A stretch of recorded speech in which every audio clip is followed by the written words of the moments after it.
ਵਾਰਿਸ ਸ਼ਾਹ ਦੇ ਹਵਾਲੇ ਦੇ ਨਾਲ ਉਹਨਾਂ ਦੀ ਹੀਰ ਦੇ ਹਵਾਲੇ ਨਾਲ ਪੂਰਾ ਪੰਜਾਬ ਜਿਹੜਾ ਉਹ ਜਾਣੂ ਹੈ।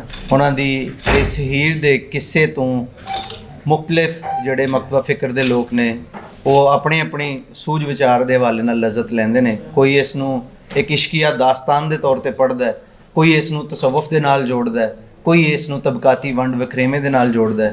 ਸਾਡੀ ਅੱਜ ਦੀ ਇਹ ਨਸ਼ਿਸਤ ਜਿਹੜੀ ਹੈ ਉਹ ਦੀਵਾਨੇ ਪੰਜਾਬ ਹੀਰ ਵਾਰਿਸ ਸ਼ਾਹ ਦੇ ਹਵਾਲੇ ਨਾਲ ਹੈ, ਜਿਹਦੇ ਤੇ ਸਾਡੇ ਮੁਅੱਜ਼ਜ਼ ਜਿਹੜੇ ਮੁਕਰਰੀਨ ਨੇ ਉਹ ਗੁਫ਼ਤਗੂ ਕਰਨਗੇ। ਉਦੋਂ ਪੰਜਾਬ ਦੇ ਵਿੱਚ ਹੀਰ ਦਾ ਕਿੱਸਾ ਜਿਹੜਾ ਹੈ ਉਹ ਇਤਨਾ ਮਕਬੂਲ ਸੀ ਕਿ ਵਾਰਿਸ ਸ਼ਾਹ ਕਹਿੰਦਾ ਕਿ ਯਾਰਾਂ ਅਸਾਂ ਨੂੰ ਆਣ ਸਵਾਲ ਕੀਤਾ, ਕਿੱਸਾ ਹੀਰ ਦਾ ਨਵਾਂ ਬਣਾਈਏ ਜੀ।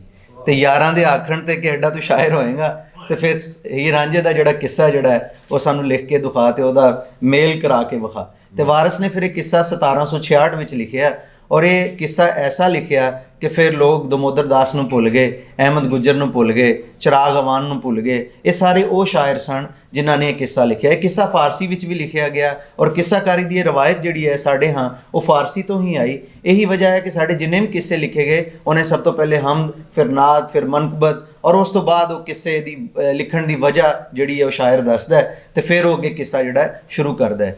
ਹੀਰ ਦੀ ਕਿੱਸੇ ਦੀ ਇਹੀ ਤਾਸੀਰ ਹੈ ਕਿ ਉਹਨੂੰ ਜਿੰਨਾ ਸੁਣਦੇ ਜਾਓ ਤੁਸੀਂ ਓਨਾ ਹੀ ਉਹਦੇ ਵਿੱਚ ਖੁੱਬਦੇ ਜਾਂਦੇ ਹੋ, ਮਗਨ ਹੁੰਦੇ ਜਾਂਦੇ ਹੋ।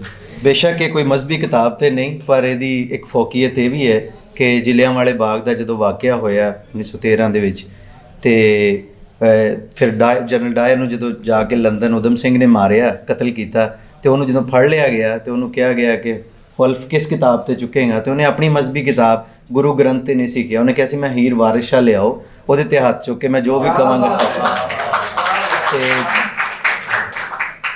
ਇਹ ਇੱਕ ਇਹਦਾ ਤਾਰੀਖੀ ਹਵਾਲਾ ਵੀ ਹੈ। ਮੈਂ ਹੀਰ ਵਾਰਿਸ ਸ਼ਾਹ ਦੇ ਹਵਾਲੇ ਨਾਲ ਸਿਰਫ ਦੋ ਗੱਲਾਂ ਕਿ ਫੈਜ਼ ਨੂੰ ਅੰਮ੍ਰਿਤਾ ਪ੍ਰੀਤਮ ਨੇ ਪੁੱਛਿਆ ਕਿ ਤੁਸੀਂ ਪੰਜਾਬੀ ਦੇ ਵਿੱਚ ਕਿਉਂ ਨਹੀਂ ਲਿਖਿਆ, ਕਿਉਂਕਿ ਸਾਡਾ ਕਹਿ ਲਓ ਕਿ 19ਵੀਂ ਸਦੀ ਤੋਂ ਬਾਅਦ ਜਿਹੜੀ ਤਬਦੀਲੀ ਆਈ ਤੇ ਪੰਜਾਬ ਦੀ ਸਾਰੀ ਪੜ੍ਹਾਈ ਲਿਖਾਈ ਜਿਹੜੀ ਉਹ ਉਰਦੂ ਦੇ ਵਿੱਚ ਹੋ ਗਈ। ਤੇ ਫੈਜ਼ ਨੂੰ ਅੰਮ੍ਰਿਤਾ ਪ੍ਰੀਤਮ ਨੇ ਇੱਕ ਵਾਰੀ ਪੁੱਛਿਆ ਕਿ ਤੁਸੀਂ ਪੰਜਾਬੀ ਵਿੱਚ ਕਿਉਂ ਨਹੀਂ ਲਿਖਿਆ, ਤੁਸੀਂ ਸਾਰਾ ਕਲਾਮ ਉਰਦੂ 'ਚ ਲਿਖਿਆ। ਹਾਲਾਂਕਿ ਉਹਨੇ ਪੰਜਾਬੀ 'ਚ ਵੀ ਕੁਝ ਨਜ਼ਮਾਂ ਲਿਖੀਆਂ।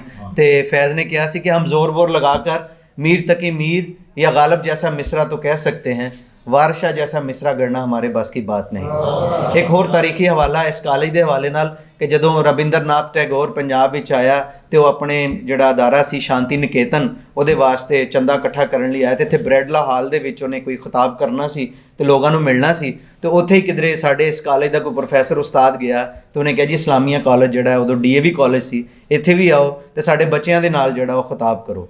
ਤੇ ਟੈਗੋਰ ਜਦੋਂ ਇਸ ਕਾਲਜ ਵਿੱਚ ਆਇਆ ਤੇ ਇੱਥੇ ਆਣ ਕੇ ਉਹਨੇ ਬੱਚਿਆਂ ਨਾਲ ਖਿਤਾਬ ਕੀਤਾ ਤੇ ਉਸ ਤੋਂ ਪਹਿਲਾਂ ਉਹਦੇ ਆਨਰ ਵਿੱਚ ਜਿਵੇਂ ਅਸੀਂ ਤਲਾਵਤ ਪੜ੍ਹਦੇ ਹਾਂ, ਨਾਤ ਪੜ੍ਹਦੇ ਹਾਂ ਤੇ ਕੋਈ ਨਜ਼ਮ ਪੜ੍ਹੀ ਗਈ ਤੇ ਉਹ ਨਜ਼ਮ ਉਰਦੂ ਵਿੱਚ ਸੀ ਜਿਹੜੀ ਕਿ ਇਕਬਾਲ ਦੀ ਕੋਈ ਨਜ਼ਮ ਸੀ। ਤੇ ਉਹ ਇਕਬਾਲ ਨੂੰ ਇਸ ਕਰਕੇ ਪਸੰਦ ਨਹੀਂ ਸੀ ਕਰਦਾ ਕਿ ਇਹਨੇ ਆਪਣੀ ਮਾਂ ਬੋਲੀ ਵਿੱਚ ਨਹੀਂ ਲਿਖਿਆ। ਤੇ ਉਹਨੇ ਕਿਹਾ ਜੀ ਕੋਈ ਪੰਜਾਬੀ ਦੇ ਵਿੱਚ ਕੋਈ ਚੀਜ਼ ਸੁਣਾਈ ਜਾਏ। ਕਹਿੰਦੇ ਕਿਸੇ ਬੱਚੇ ਦਾ ਬਾਪ ਵੀ ਉਸ ਜਿਹੜਾ ਮਹਿਫਲ ਦੇ ਵਿੱਚ ਮੌਜੂਦ ਸੀ ਤੇ ਉਹਨੇ ਸਿਰ ਤੇ ਸਾਫਾ ਰੱਖਿਆ ਹੋਇਆ ਤੇ ਉਹ ਆਣ ਕੇ ਜਦੋਂ ਹੀਰ ਵਾਰਿਸ ਸ਼ਾਹ ਦੇ ਦੋ ਬੋਲ ਸੁਣਾਏ ਤੇ ਜਦੋਂ ਟੈਗੋਰ ਨੇ ਆਣ ਕੇ ਬਾਅਦ ਵਿੱਚ ਖਿਤਾਬ ਕੀਤਾ ਤੇ ਉਹਨੇ ਕਿਹਾ ਕਿ ਜਿਤਨੀ ਦੇਰ ਇਹ ਬੰਦਾ, ਇਹ ਬਾਬਾ ਹੀਰ ਗਾਉਂਦਾ ਰਿਹਾ ਮੈਨੂੰ ਇੰਝ ਲੱਗਾ ਅੱਖਾਂ ਬੰਦ ਕਰਕੇ ਮੈਂ ਵੇਖਦਾ ਰਿਹਾ ਕਿ ਜਿਵੇਂ ਕਿਧਰੇ ਦੂਰ ਸਹਿਰਾ ਦੇ ਵਿੱਚ ਕੋਈ ਫਰਿਸ਼ਤਾ ਗਾ ਰਿਹਾ। ਤੇ ਇਹ ਹੀਰ ਦੀ ਤਾਸੀਰ, ਇਹ ਤਾਰੀਖੀ ਇਹਦੇ ਜਿਹੜੇ ਇੱਕ ਪਸ ਮੰਜ਼ਰ ਹੈ ਔਰ ਇਹਦੇ ਵਿੱਚ ਵਾਰਿਸ ਸ਼ਾਹ ਨੇ ਸਾਡੀ ਸਮਾਜੀਆਤ ਦੀ ਗੱਲ ਕੀਤੀ ਹੈ, ਕਵਾਨੀਨ ਦੀ ਗੱਲ ਕੀਤੀ ਹੈ, ਜਿਹੜੇ ਸਾਡੇ ਬਾਕੀ ਜਿਹੜੇ ਮਾਹੌਲ ਨੇ ਉਹਨਾਂ ਦੀ ਗੱਲ ਕੀਤੀ ਹੈ, ਮੰਜ਼ਰ ਨਗਾਰੀ ਦੀ ਗੱਲ ਹੈ। ਤੇ ਗੱਲਾਂ ਕਰਦੇ ਜਾਈਏ ਤੇ ਉਹ ਇੱਕ ਨਸ਼ਿਸਤ ਵਿੱਚ ਉਹਨੂੰ ਸਮਾਉਣਾ ਜਿਹੜਾ ਉਹ ਬਹੁਤ ਮੁਸ਼ਕਿਲ ਹੈ।